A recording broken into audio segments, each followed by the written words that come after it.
My niece whispered. He promised this was the last time, and that's when I knew it was over. Hi, I'm Mason. I'm 35, single by choice. And I used to think being the reliable sibling meant saying yes until one Christmas Eve. I finally said no, and everything changed. For 5 straight years, I was the guy the one my older brother Derek could always count on to take his kids during the holidays while he jetted off to work. 10-year-old Sophie and 7-year-old Cameron would show up on my doorstep with droopy eyes and oversized duffels. While Derek disappeared with the promise to be back Christmas Eve, he never was. Last Christmas was the breaking point.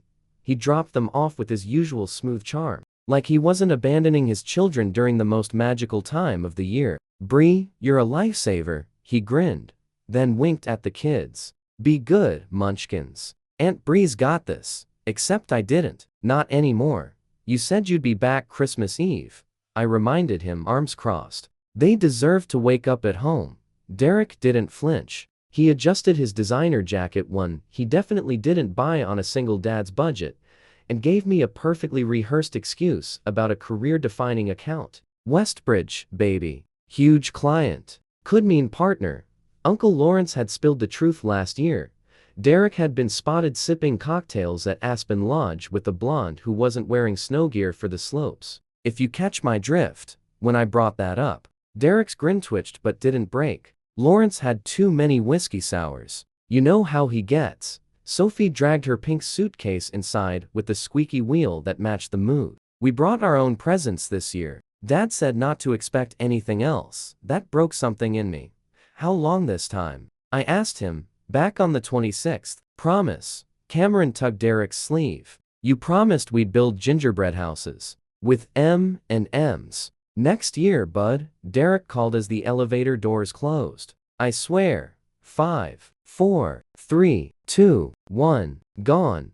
My neighbor Gloria peeked out from her door, shaking her head like a human snow globe. "Another Christmas with the little ones? Every year like clockwork." I sighed. My Robert would never." Inside, I got the kids settled. Gloria brought over hot cocoa with snowman-shaped marshmallows to lift the mood, but Sophie's words lingered. "Dad said if I told anyone, Santa wouldn't come." That night, I sat on the couch, the Christmas tree blinking like a metronome of broken promises. I called Vanessa my best friend since college, voice shaking. He did it again. And this time, the kids know. He's lying. Vanessa's dishwasher hummed in the background, but her voice cut through, sharp as tinsel. "This isn't lazy parenting. It's manipulation. Have you considered saying no next time?" "I do care about the kids," I said. "That's what he's counting on," she replied. That's when I heard it, tiny footsteps. Sophie, holding Mr. Flippers, her stuffed penguin, climbed onto the couch beside me. "He promised this was the last time," she whispered. "He says that every year." I tucked the blanket around her shoulders and felt something inside me solidify like the frost on my windows. "Van," I whispered into the phone, "I need to know more about family services." "Everything." The next morning, while Cameron cackled at home alone for the 20th time, called Uncle Lawrence. "I need the truth," I said. "Did you see Derek at Telluride last Christmas?" There was a pause, then a reluctant sigh. "Yeah, blonde woman, designer ski gear, looked intimate. Sharing a sweet, feeding each other French toast." I gripped the phone tighter. "And you didn't tell Amanda? Or me?" "He begged me not to. Said it'd ruin custody." I should have said something. "I'm sorry, Bree." I didn't respond. I hung up and called Amanda. "Is everything okay with the kids?" she asked, instantly on edge. "They're fine. But Derek's not on a business trip." "He never was. He's at a resort with someone named Tiffany." Silence.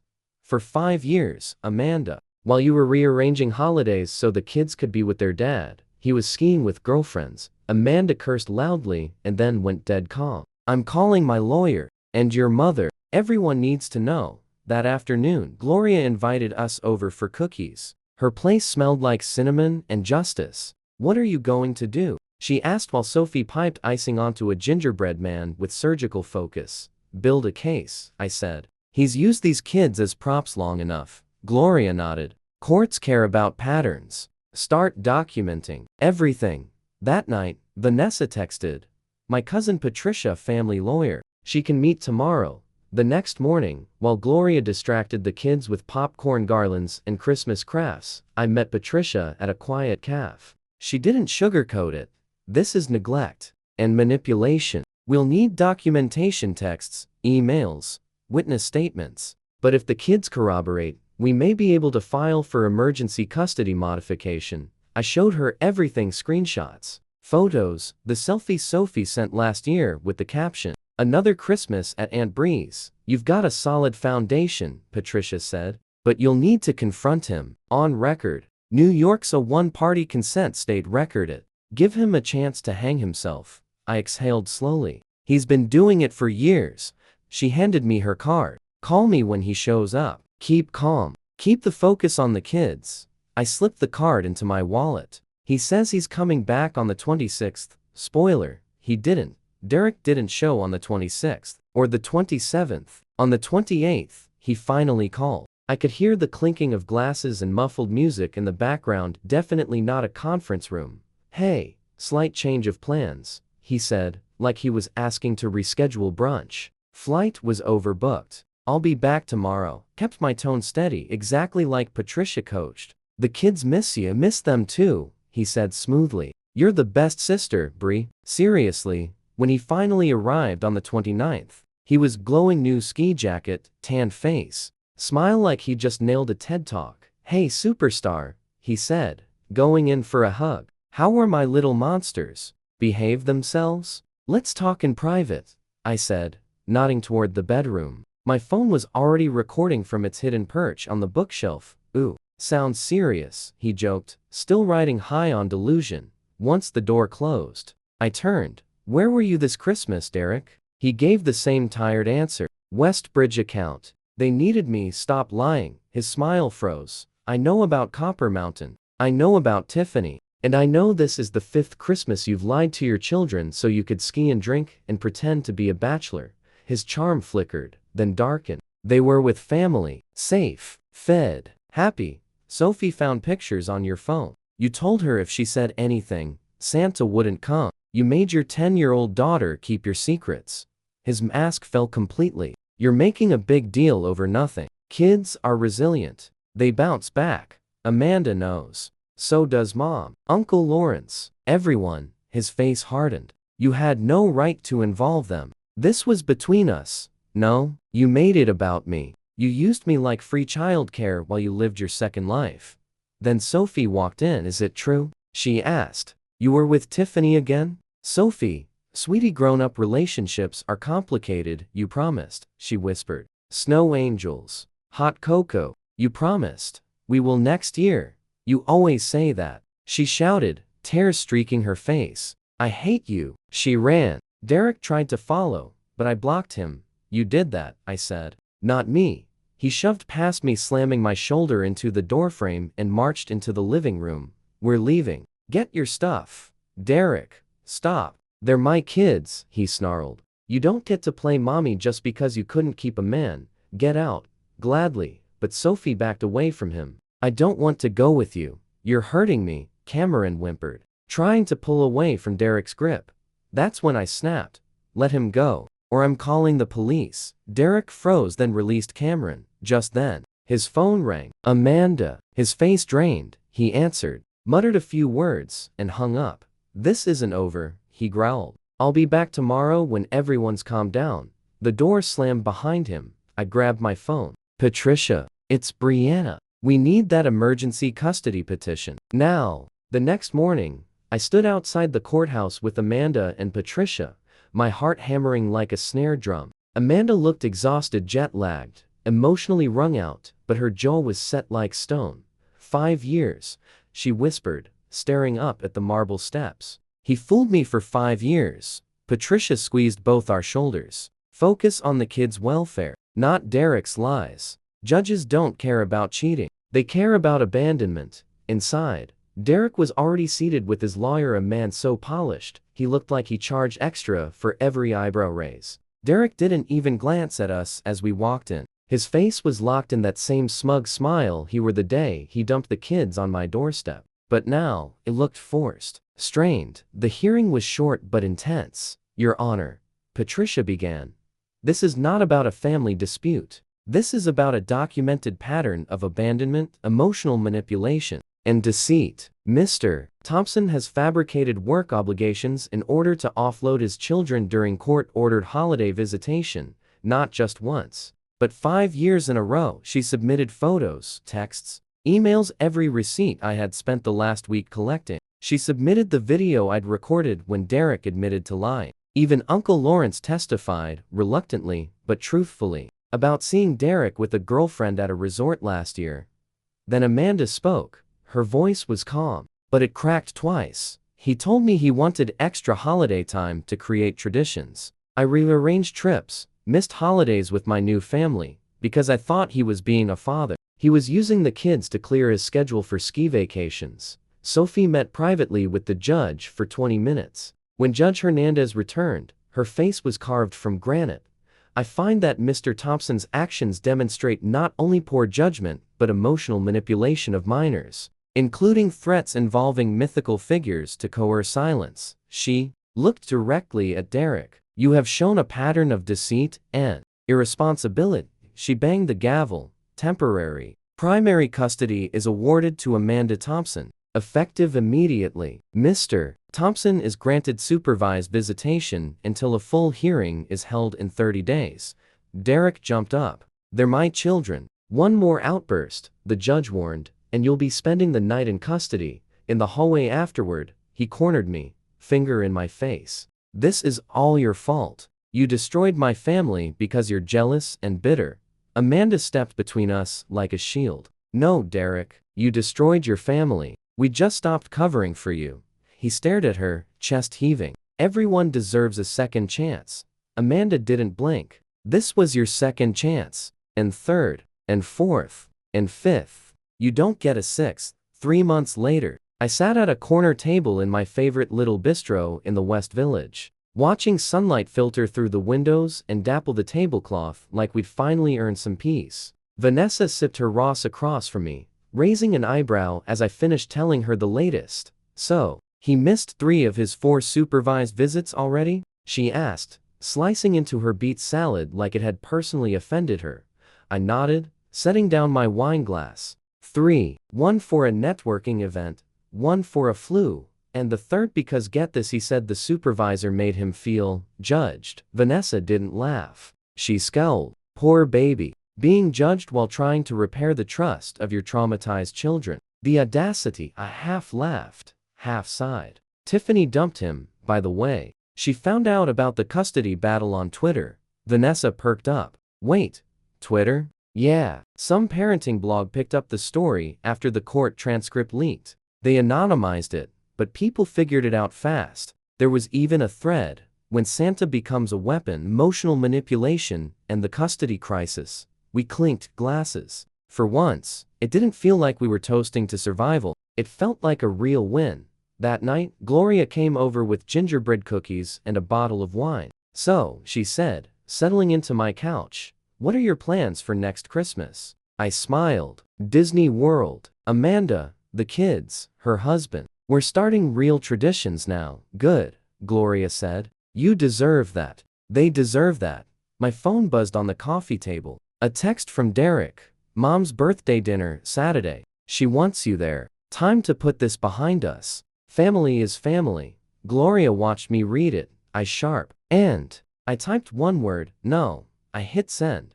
Just that. Simple. Final. Letting go of someone doesn't always come with fire and fury. Sometimes it's quiet. Sometimes it's a soft no that echoes louder than any scream. Later that weekend, Amanda sent me a picture. Cameron and Sophie grinning ear to ear in front of a snow-covered theater. The Rockettes behind them in a sea of Christmas lights. A real Christmas memory. I saved the photo to my phone.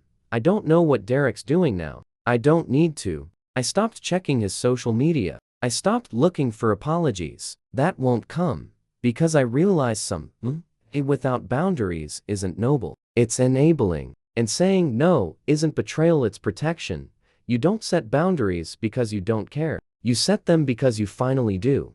It started with a phone call from my mom. Brianna, your brother is devastated, she said, her voice heavy with maternal guilt and dramatic pauses. He says you've turned the whole family against him. I took a deep breath. Mom, Derek turned the family against himself. I just stopped covering for him. She sighed like I'd said I hated Christmas. He says Amanda's being unfair, that you manipulated the judge. That what? That I forced him to lie about business trips, manipulate his kids with Santa threats, ditch visitation, and miss 3 supervised visits. Silence. Mom said more gently. You've always believed the best in him, but at some point, belief becomes denial. To her credit, she didn't argue. She just said, maybe you're right, and hung up sounding older than I remembered her ever sounding. 2 days later, Amanda texted me. He emailed the kids. Said he's working on himself and hopes they can forgive him. Attached a drawing of Mickey Mouse and said he's planning a Christmas do-over. I rolled my eyes so hard they nearly left orbit. Do-over? I texted back. Like it's a bad batch of cookies, not 5 years of emotional neglect. Amanda replied with a single line that made me laugh out loud. He's on thin ice, and I'm no longer bringing the cocoa. Meanwhile, Gloria's niece, a young family law paralegal, called me. Brianna, do you mind if I share your case anonymized with my class? Our professor wants examples of strong custody interventions. Apparently, Patricia had turned our case into a quiet textbook example. It's rare, she told me, to see a third party intervene so effectively without any blood relation to the courts. You gave the kids a safe landing pad. Judges notice that. At work, my boss pulled me aside. I read the blog, she said. The Santa one. I figured out it was about you. Just wanted to say what you did. That was brave. A lot of people just don't. They stay quiet, she smiled. Take next Friday off. On me. Go do something that has nothing to do with anyone else's emergencies. So I did. I took myself to the botanical garden. Just me, a camera, and a fresh notebook. I spent hours under glass domes and walking through orchid-lined trails. For the first time in years, I didn't have my phone buzzing with "Derek needs this" or "Can you watch the kids?" or "Sorry to ask, last minute." It was quiet, peaceful. Mine, when I got home, Sophie had sent me a voice note. Hey Aunt Brie, I made you something in art class today. It's a snow globe with a penguin inside. I told my teacher it's for the person who makes me feel safe. I sat down right there on the floor and cried for 10 solid minutes, because that was it. Not presents. Not being the cool aunt. Not the cookies or cocoa. Feeling safe. That's what kids remember. And I was finally making that the priority. The email came 2 weeks before the full custody hearing. Subject line. Formal request to reassess custody arrangement. Derek Thompson. Anda forwarded it to me with the note. You'll love this one. Inside, Derek had laid out a beautifully delusional case for why he deserved a fresh start. He wrote that he'd reflected deeply on past mistakes, attended a virtual parenting seminar, and wanted to prove he was ready to be an engaged healing father. Attached was a certificate of attendance from a 1-hour Zoom workshop titled Parenting Through Transitions. It had cartoon giraffes on the border. Patricia didn't even blink. I've seen more convincing effort from teenagers writing last-minute book reports. We'll shred it. Still, I was bracing for courtroom dramatics. And Derek didn't disappoint. At the final hearing, he showed up in a modest gray suit, no designer ski jacket this time, and even left his Bluetooth earpiece at home. His lawyer opened with a Hail Mary. Mr. Thompson deeply regrets his prior actions and is committed to rebuilding trust with his children. The judge gave him a hard look. Mr. Thompson, your prior actions were not mistakes. They were calculated patterns. You were granted supervised visitation and failed to show up for half of them. Why should this court believe anything has changed? Derek stood. And for the first time, he didn't look smug. He looked scared. My family means everything to me. I was selfish. I know that now. But I'm trying. The judge raised an eyebrow. And where were you during the supervised visit on January 15th? My car, there was a snowstorm, and it was 52 degrees and sunny. Mr. Thompson, silence. After an hour of cross-examination, the judge delivered the final ruling.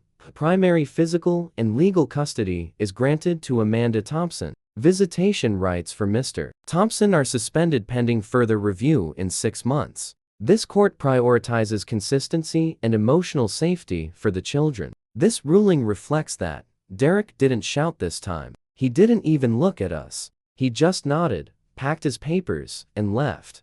Outside, Amanda let out a shaky breath. It's over. Not over, I corrected. But better, she looked at me. Thank you for everything. That night, I took the kids for hot chocolate. No lies, no fake promises. Just a warm booth, whipped cream mustaches, and Sophie leaning into my side. I think this is my favorite Christmas, she said quietly. It's February, I laughed. Yeah, she smiled. But it feels like Christmas finally came. The following Christmas, everything was different.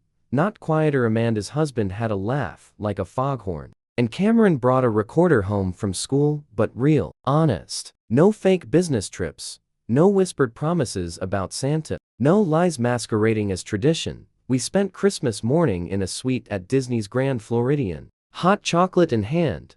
Fireworks from the Magic Kingdom blooming through the windows like joy itself. Sophie wore mini ears and held Amanda's hand while they watched the parade. And Cameron kept shouting, "Best Christmas ever," to anyone within earshot, including a very patient Goofy.